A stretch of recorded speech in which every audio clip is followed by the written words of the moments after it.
concept art for God of War Ragnarok has been leaked, indicating what Odin would look like. We'll get right into that and more news, but before we get into all of that, please do leave a like on this video if you enjoyed it or found it informative, as that will help more than you think. Let's get right into it. This is another episode of the Daily Gaming Report. Hey, what's up guys, OP Gamer here, and the first news of the day is that concept art of Odin from God of War Ragnarok has been leaked. As reported by What If Gaming, Dusk Golem, a known leaker in the world of Resident Evil, makes their debut in the World God of War leaks with a very bizarre leak, a concept art of Odin. This is the leak that they showed, and it obviously looks like concept art, it doesn't look in-game, but it does seem accurate, and we have seen many games that have concept art like this and could change over time. But for now, this is what Odin is supposed to look like, assuming that they didn't change it. A concept art for Baldur from God of War, and people are also saying that it is not accurate or representative of the official game, and that it is unfinished and could totally change. Dusk Golem also stated that there is an unlisted video that is almost a month old, which is a gameplay trailer. Sony just has to release the trailer at their own accord. But the claim of an unreleased trailer is rather fascinating. Now I think Odin looks dope here. I really like how they're going with a realistic representation of all of the people in God of War Ragnarok. I can't wait for the new trailer that PlayStation has unlisted. I'm sure it's going to be something special. Leave your thoughts down in the comment section below about what you think of this concept art. Does it make you more excited for the game? Or is it something expected? Moving on, there has been 2 unannounced Avatar games that have been leaked. The first one is a mobile game, but just today another one has been leaked from the Amazon Japan website, and it is listed as a PS4 title.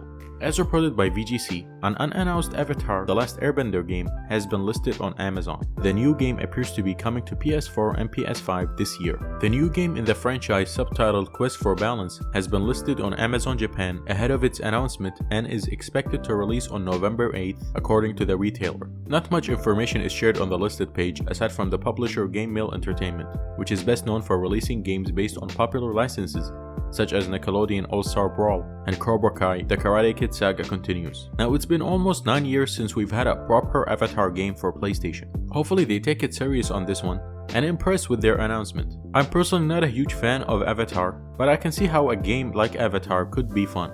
Let me know if you agree as well. The next news topic, a court document confirms that Xbox One sold less than half of PS4 numbers. The Xbox One had a rough start, and to be honest, the entire generation of Xbox One has just been rough all around.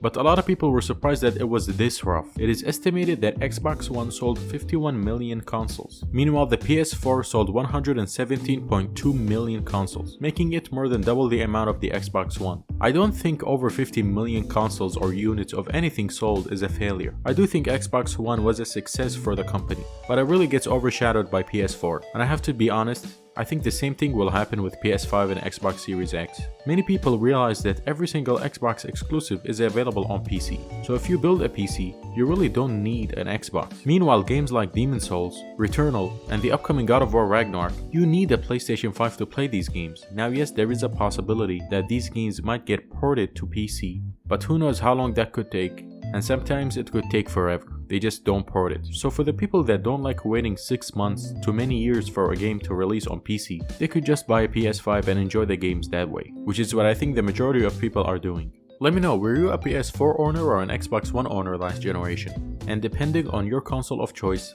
let me know what your favorite games are on each console. The last news of the day is regarding the Ghost of Tsushima movie. It was reported that Sony was on board with making the movie fully Japanese, meaning that it will use Japanese language and Japanese actors, but have subtitles that are in English of course. Sony wants the cast to have an all Japanese cast. As reported by Push Square, it sounds like the upcoming Ghost of Tsushima movie will be presented entirely in Japanese with subtitles, assuming John Wick director Chad Stahelski gets his way. Speaking with Collider, the filmmaker explained that Sony is on board with the idea, but admitted that he won't be getting a $200 million budget to realize his ambition. Quote, "I think if we did this right, it would be visually stunning.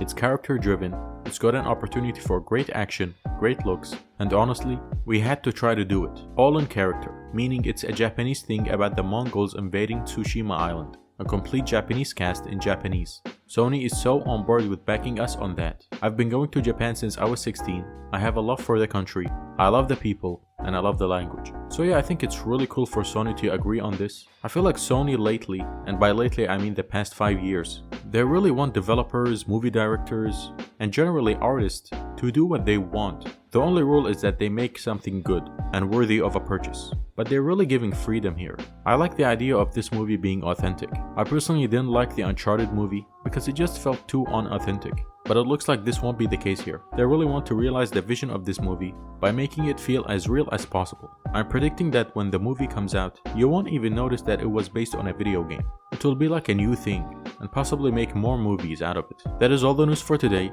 If you enjoyed this episode, again please do leave a like on this video in order to support me to make more content like this. Subscribe to the channel for your daily gaming news, and don't forget to hit the bell notification icon to never miss any future uploads. That's all from me now. I'll catch you next time.